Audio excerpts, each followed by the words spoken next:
Hi guys, Olive here. Here today to do the second part of my 10K Q&A. If you did not already know, recently this channel hit 10,000 subscribers.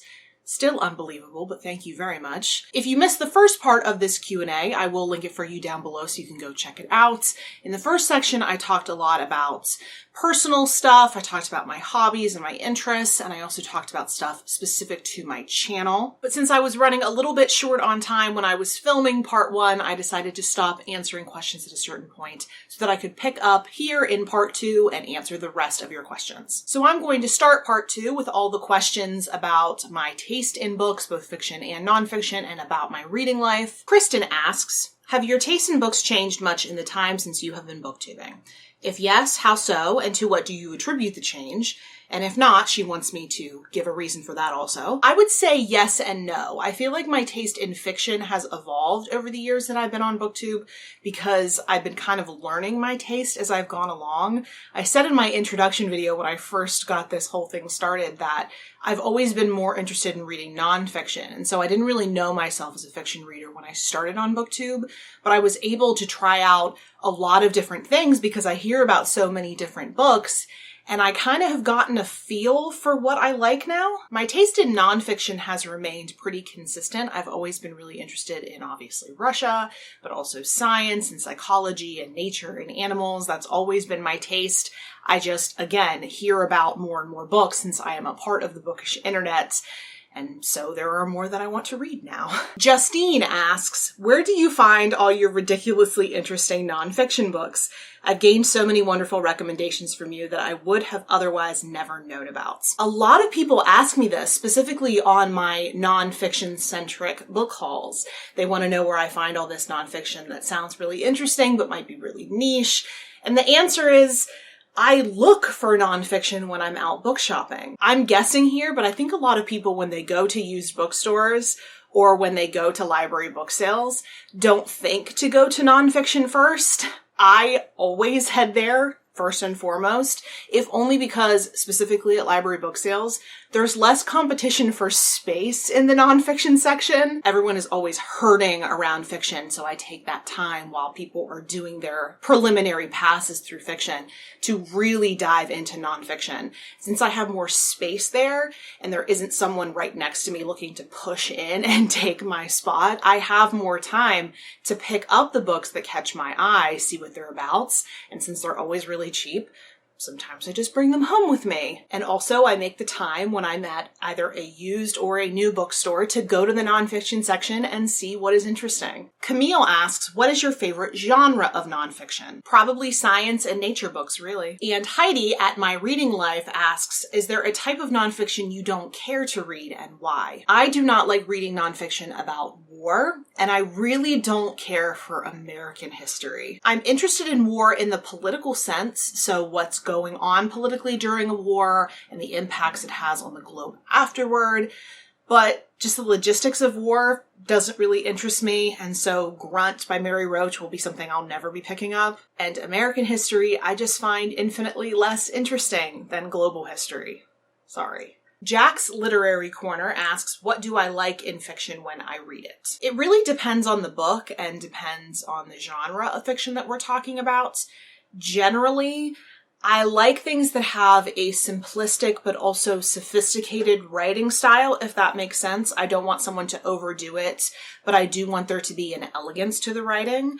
And I don't want to read fiction that spells everything out for me. That's one of the reasons why I don't like info dumps at the end of mystery novels.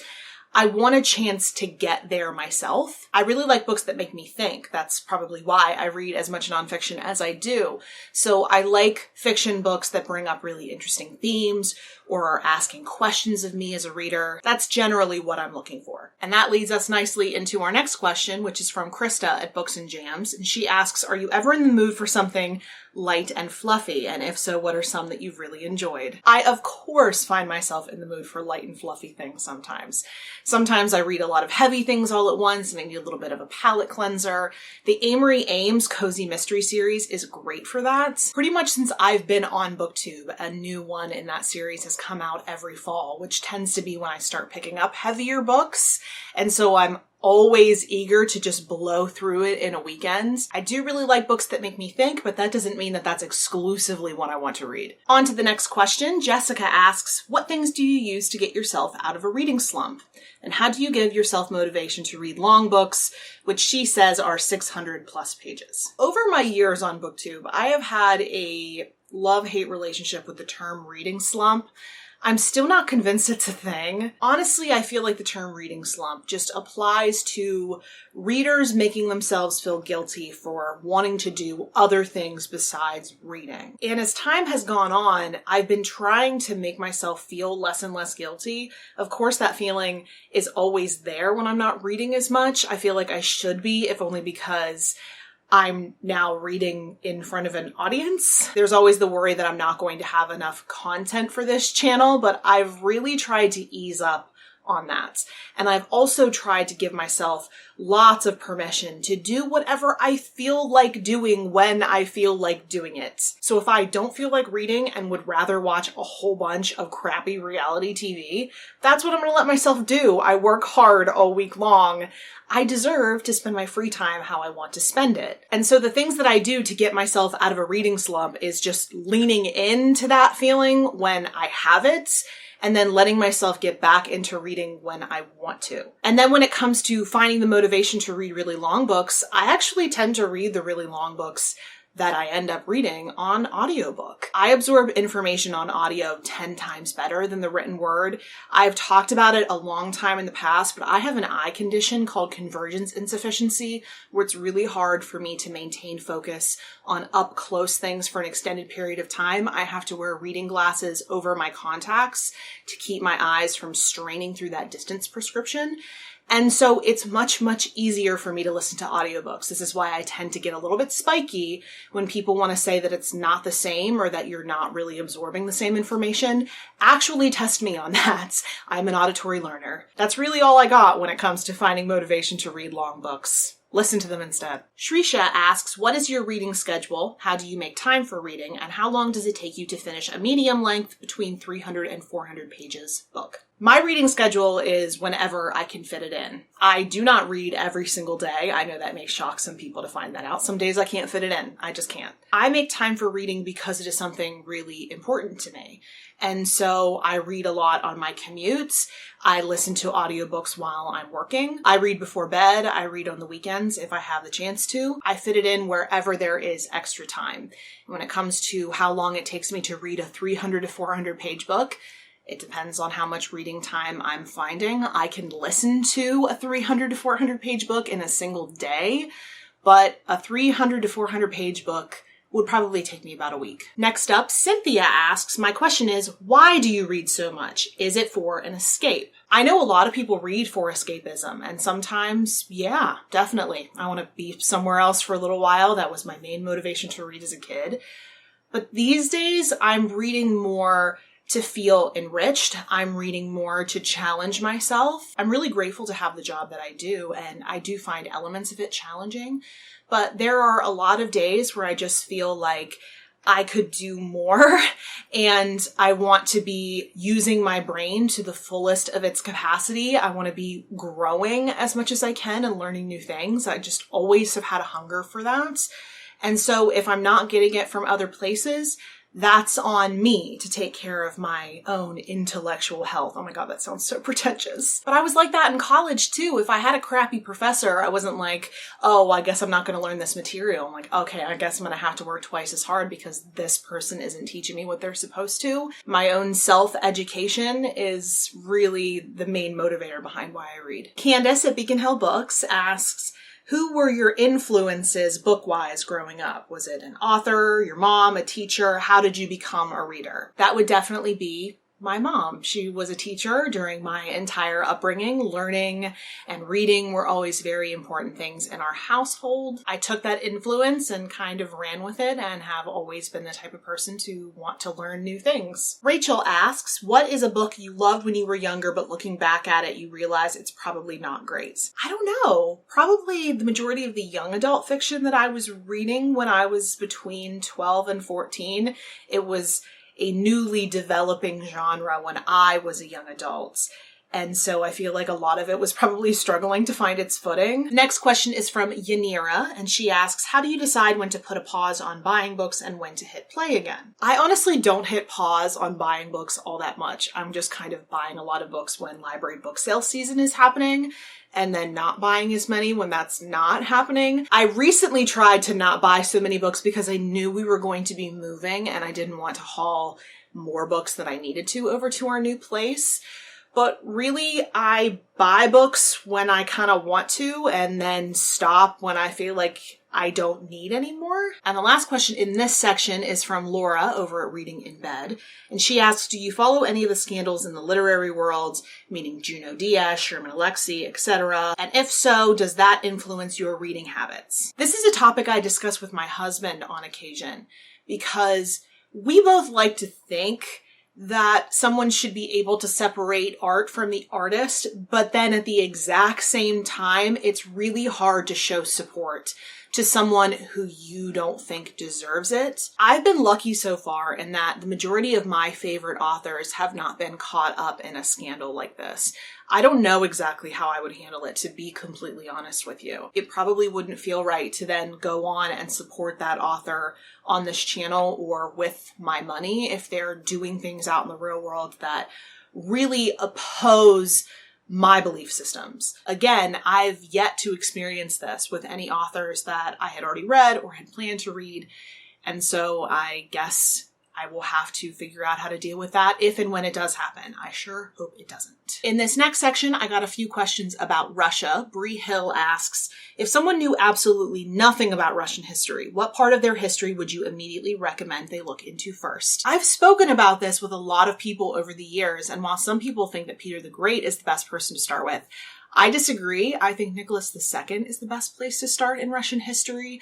He's the last of the Romanov dynasty, and his story reads like fiction. It's part love story, part tragedy, and then it leads into societal and political upheaval. I always recommend people start with Nicholas and Alexandra by Robert K. Massey, my beloved Robert K. Massey, because it is so well done and presents the story in such an honest but riveting way. And I think Nicholas II represents a really interesting keystone in Russian history in that if you're interested in what comes after him, you can learn all about the Russian Civil War and the Soviet Union. Or if he has you interested in the Romanov dynasty, then you can go backward and learn about all the czars. He was such a great man, but such a crappy leader. It's a really interesting story. Go read Nicholas and Alexandra. And then I also got a question about what nonfiction I would recommend to someone interested in learning more about Russia. Robert K. Massey's books, of course, start there. And then my friend Steve Donahue asks, I want to know your number one bestie of all Russian rulers, Peter, Catherine, or Gulp, Ivan. I don't know that I have a bestie among all Russian rulers. I find them all fascinating in their own distinct ways.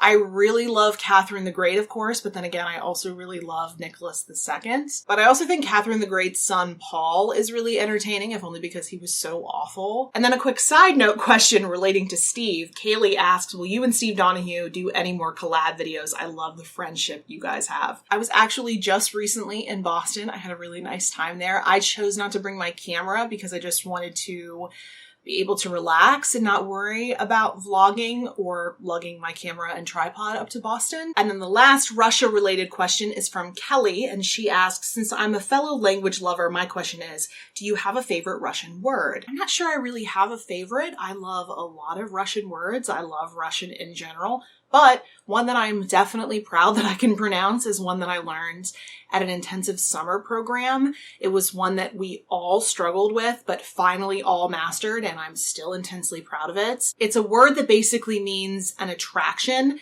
So when you go out and sightsee, like see the sights, this word means the sights, and that word is dostoprimachatlnosti. There are a lot of syllables in that. And then I got some questions about books or book recommendations. Nadezhda asks, you started to read more classics. What was the classic author or book that surprised you or eliminated your previous prejudices, if there were any? I think the main hurdle that I needed to get over when I was starting to get into classics was that I thought I wasn't going to be able to understand the language of classics, which is a hurdle for a lot of people, I feel like, because it's just a different type of language than we use colloquially. It's hard to get into and can make you feel stupid, but it isn't at all. I started listening to classics on audiobook, and once you have that language kind of ringing in your ears, it's so much easier. So one of the very first classics that I took on was Jane Eyre. And I was really surprised how much I connected with it, how easy it was to kind of sink into the language. So I guess that would be my answer. Michelle asks, favorite and most accessible classic that you would recommend to someone that managed to read a very short list of classics and still have a minor in English literature? This is really hard to answer because I don't know any of the books that you've previously read, what you've enjoyed in the past, or what your interests are. I don't really know how to direct you best, but I would say a classic that I found really accessible was Wives and Daughters by Elizabeth Gaskell. It's really sweet and smooth going down. I absolutely loved it. But if you like darker things, then The Picture of Dorian Gray is, I wouldn't say accessible, but really surprising and really engaging. It's one of the darkest classic books I've ever read. Andrea asks, what do you consider to be on your reading bucket list? Things that you just want to be able to say you did in your reading lifetime. That is the whole purpose of my classics TBR. And it's never really a thing of wanting to be able to say that I read something. It's that I want to have read it for my own edification. So as I'm going through the calendar year, meaning this year, I'm starting to compile my classics TBR for next year. And all those classics that I'm hearing about that I would really like to give a try and would like to know about just for my own benefit, I'll put on my list for my 2019 TBR. The next question is from Amy. She says, like you, I really enjoy reading books about nature and especially birds. H is for Hawk is also one of my favorite books ever. Love to hear that. So my question is if you have any recommendations. Of course, if you really like what Helen Macdonald did and that it's kind of a book about animals, but it's also a memoir, I really recommend The Soul of an Octopus by Cy Montgomery. And if you like books on birds, I really recommend Vulture, The Private Life of an Unloved Bird by Katie Fallon. This book is fantastic, and I had the pleasure of meeting the author, who is so incredibly nice. And pretty soon we're going to be moving into the spooky season. What better time to pick this up? Tina Girl 83 says, my question is this. I have yet to find a YA book that I like. I love middle grade, but YA always fails for me. I hate love triangles, bad writing, and insta-love. Do you have any recommendations? I don't read a ton of YA, and I am pretty picky when I do read it, but a few that I have read that I've really enjoyed would be A Witch by Nnedi Okorafor. I recently read and really loved City of Saints and Thieves by Natalie C. Anderson. And my favorite YA trilogy of all time is The Winners Trilogy by Marie Rutkowski. And then I got a question from Let's Read with Aisha that asks, how long do you practice narration? I want to be a narrator one day myself, and I'm wondering how many times a week I should practice. Unfortunately, I can't really give you an answer to this. Other things in my life have kind of been taking precedence, so I have not really been practicing narration. There are some things I want to do before I move into that. So once I'm able to speak on that, I will happily give you advice. And then I got a couple of questions in the comment section of part 1 of this Q&A, which I technically wasn't open for questions, but I'm going to answer them because they're good questions and I want to. Loose Reviews ask, what are your favorite craft beer breweries? I have quite a few. We have some really great craft beer breweries here in Pittsburgh. Hitchhiker makes amazing beer, especially their Hole Punch series, which is a series of IPAs, hazy IPAs that they mix different fruits into. I had a strawberry rhubarb hazy IPA there that changed my life. I also really like Grist House, and I really like Spoonwood Brewing. So if you're ever in Pittsburgh, be sure to check those 3 out. I also really like Great Lakes. They are a brewery out of Cleveland, which we have had a chance to visit when we've been in Cleveland a few times that we've been there. They have a really great brew pub too, great food. And then lately I've been really getting into Rheingeist. I will try just about any beer if it sounds good, and it doesn't help to have the influence of my really good friend at work, who is extremely knowledgeable about beer and brewing beer and different types of beer, has introduced me to so many good types of beer, so many different breweries. I drink a lot more beer now that he's in my life. And then I also got a question that asks, what are your favorite places to buy books in the city of Pittsburgh? My favorite used bookstore in the area is a small local chain called Amazing Books. They do have a location downtown, but my personal favorite is the one in Squirrel Hill. I feel like it's a little bit more spacious and always has a better selection. Plus, there is a ton to do in Squirrel Hill. It's one of my favorite neighborhoods in the city. There's tons of good food, lots of good tea and good coffee. It's basically heaven. And then the very last question that I would like to answer in this video was actually one that I had intended to answer in part 1, since it is about my channel. But that is a question from Time and Chance. How do you feel about replying to an ever-increasing number of comments, more and more from newbie subs about whom you know zero? Let's face it, replying will become a larger and larger time commitment unless you wish to change and somewhat curtail this activity. I guess this is a good one for me to leave off on because this is something I've been thinking about a lot over the past few months. I mentioned in my 10K video where I was thanking all of you for that crazy number that I regret sometimes that I'm not a smaller creator. Not that I'm not grateful for what I have, but it just means that I have less and less time for the interaction that I want to have with people. I always end up getting upset with myself because I want to respond to comments more than I am physically capable of doing. I barely have enough time in my schedule to be able to sit down and do these videos and then make sure they're edited how I want them to be. I want them to be as good as possible, but that's time consuming. And then getting them up there and trying to keep up with social media, trying to answer a few comments here and there. I'm finding myself less and less capable of doing everything that I want to do with this channel time-wise. And so I know what I have going isn't sustainable. It's not sustainable right now. Looks like it's going to keep growing, so it's going to become increasingly less sustainable. And so right now I am trying to figure out a game plan for going forward because I don't want to quit. I love doing this, but I don't ever want to be pushed to a point where I feel like I'm failing at the things that I want to do, like responding to comments and like putting up 2 videos per week. And so I need to adjust my own expectations for myself. And so this won't be this year. It's going to be next year that I am going to implement some changes. I'm not going away, but I am going to change the way that I do some things so that I can make this a sustainable part of my life. The interaction that I have with you guys is the reason why I started doing this in the first place. It's what I wanted out of this community. And so I don't want to lose focus on that just because I've achieved success on this channel in different regards. So come the turn of the year, once I have a solid understanding of where I'm going next, I will sit down and do a life update, channel update video where I fill you guys in on what will be changing. It's not going to be anything crazy. It's not going to be anything drastic. I will still be around. I'll still be making my content. I just have to make everything work. So that marks the end of my 10K Q&A. Once again, thank you everyone very much for your questions. These were super interesting. I don't know how you guys come up with them. I'm awful at coming up with questions for people. And thank you all again for 10,000 subscribers. Oh my God, that feels so weird to say. It feels unreal. You guys know the drill. If you have any comments, you can feel free to put them in the comment section below, or you can find me on a variety of different places on social media. The links to all of my profiles are down in the description box below. Thank you so much for watching. I hope you're having a wonderful day, and I will see you in the next video. Bye.